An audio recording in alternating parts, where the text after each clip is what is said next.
What's up, guys? Welcome back to another All Charged Up, which is our charge time rants. Pulled up at this hyper hub near York to put some top up in. It's actually a really cheap fast charger for anyone that knows any hyper hubs near them and have got an EV. So this one, as you might have guessed by the thumbnail, is about the NHS. Now, this is a sore subject, obviously, because we were out there during whatchamacallit, clapping for them and stuff like that. And before I start, I want to say I've got nothing against anybody that works for the NHS. The nurses and the doctors that put the hours in, that put the time in, that put the shifts in. Nothing against you whatsoever. And that goes across the entire board, whether you're a top brain surgeon or you're a porter around the hospital. I fully appreciate all of you and everything you do. But the system is fundamentally broken, right? And from what I can see, a lot of it's admin. How many times do you have to fill out the same details? How many times do you have to, update history? How many times do you have to have another referral for the same thing you've had an appointment for? It's like one hand doesn't know what the other hand's doing. If you're referred from one place to the other, you've got to do all that again because their systems are not talking to their systems, blah, blah, blah. It feels like for a very nominal amount of money, you could have a software house build you a better system. Right? I know people that could do it for you. I could do it, given enough time. But whichever government is in power, just constantly pumping money into this broken system. So how do you go about fixing that? I've got a few individual rants about my NHS experiences recently, but we'll just go into the actual system first. So how do you go about fixing that? Obviously, getting software that works and stuff like that and modernized computer systems is a massive help. And it's going to save a lot of time, which would reduce wait lists, which would reduce wait times. So for the initial investment, not some government tender that somebody's offering £2 billion to make you a system that would technically cost you 20-30 grand off the shelf. Yeah, so if you get ripped off, that's on your own back, NHS. But just creating a better system for that feels like it would do a lot. And if you speak to people that work within it, which I do, a lot of their gripes are around the admin and the system within there. So that's how we could help it. Now, I'm not one banging on about privatisation. I love the NHS. I love the fact we have free healthcare in this country. Whether it's for everybody in this country or whether it's for just citizens is a completely different argument. We're not going to go into that. You could probably guess my views on that one, but we'll leave that one there. However, the system is in place. Now, for people like me on a salaried job, I'm not well off. I'm not loaded. But I get a decent amount for a salary, and if you've got a partner that earns as well, you could be in a good position, hopefully soon. But it's down to the companies. Now, this is what Labour's gonna screw us on, technically, because they're putting the taxes and the employer NI contributions up. Instead of doing that, why not force/incentivize companies to offer comprehensive, fully paid for private medical care? Not just for the employee, but for the employee's family. They have it in America, in other countries. Now, I'm not saying their systems are any better, but, private healthcare is better funded because it's privately funded, and they do have better systems. You're not talking about a week for a blood test result. You're talking about an hour. You're not talking about a month to get an appointment for something that's an emergency. You're talking about a few days or a week. All right. So it works.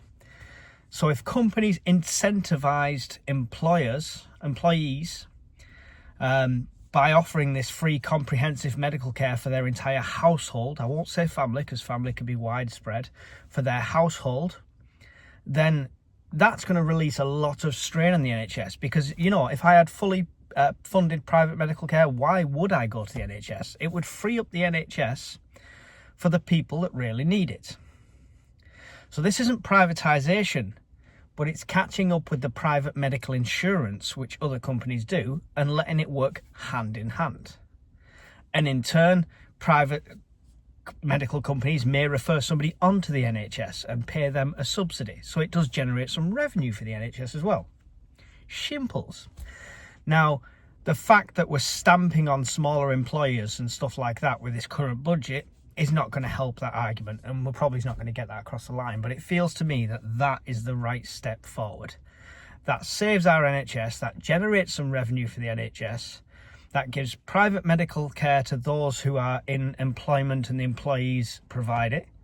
And don't tell me even people on minimum wage jobs couldn't get that, because are you telling me corporations like Starbucks and McDonald's couldn't afford to do that for employees? They'd get massive bulk discounts on getting that. So it's not just high paid workers, it's any workers, with an employee that could afford it. So that would be my solution to fixing the issues we've got. Now, my bugbears at the moment is, has everybody else's GP receptionist turned into a qualified doctor all of a sudden? Whether you ring up or whether you stood at a counter with an audience, because the whole waiting room can hear you, she's asking you what's wrong. What's your symptoms? And that might be completely private. It might be something completely embarrassing. She's not qualified to do that. You're a receptionist. And is it saving anyone any time? Because you tell the receptionist, oh yeah, I've got a problem with my butthole. All right, so it's really embarrassing. And yeah, blah, blah, blah. And then you go through to the doctor, and what's the first thing he asks you? He says, what's wrong? What can I do for you? He doesn't say, oh, the receptionist told me this, and she's quite, she knows about these things. So I think it irrelevant. And don't tell me it's in case it's an emergency, because you should, if you have any training for a receptionist, it should be to recognise the guy with blood pumping out of his head needs to go to hospital, not wait in the GP's office, etc. So there you go. That's one of my bugbears. Now, the other one is this waiting list thing. We've apparently got this backlog of waiting lists since the times when we were all locked down and stuff like that. And that's still not cleared. And so my partner's just gone through dermatology for a severe skin condition. Not something mild, something that could affect her working everything.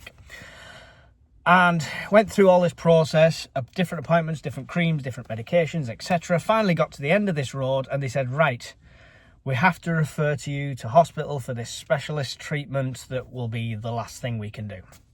Okay, no problems. 12 months waiting.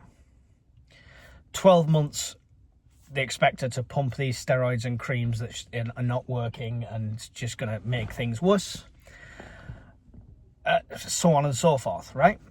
My private medical care at the moment only covers me, doesn't cover her. And we've looked at the pricing, it's through the roof. So they said, oh, but if you get referred as an emergency appointment, you'll get seen sooner. Right, here we go. Back onto the circus ring, jumping through the hoops. Appointment with this GP, referred to community dermatology, go and have an appointment, answer all the same questions, referred to an emergency appointment at the hospital dermatology. 11 months. So jump through all the hoops and you save a month.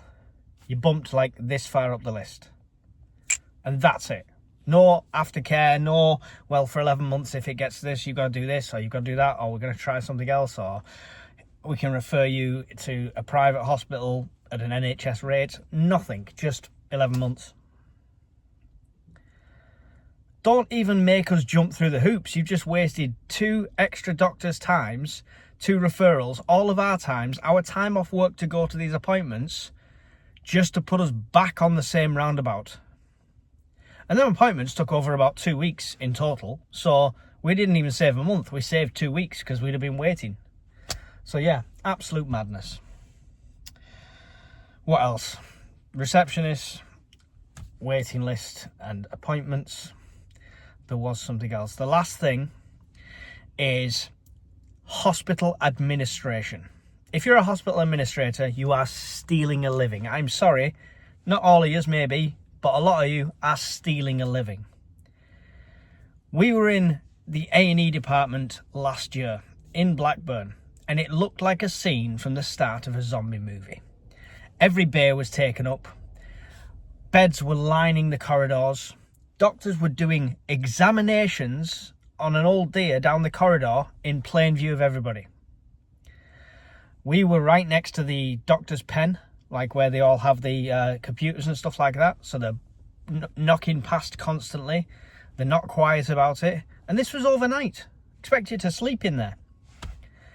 And eventually got taken upstairs to a complete ghost town of a ward that looked exactly the same as downstairs, but every single bay was empty, looked clean, looked relatively new, and nobody was in there. So rather than cramming up this A&E department, improve your admin and get these people shifted around in the areas you've got completely empty. Insane. Anyway, that's about it. Like I say, doctors, nurses, I really do salute you. You do really good work. My sister is a nurse. She's a higher up nurse now. I don't know the actual title, but she did it all through the lockdowns and stuff like that. So all heroes, love you all to bits, but the system is broken and we need to do something about it. And nobody has a plan. Just more money, more money, more money. Thanks for watching, guys. Don't forget to hit like and subscribe, leave a comment below, and I'll see you all in the next video. Goodbye.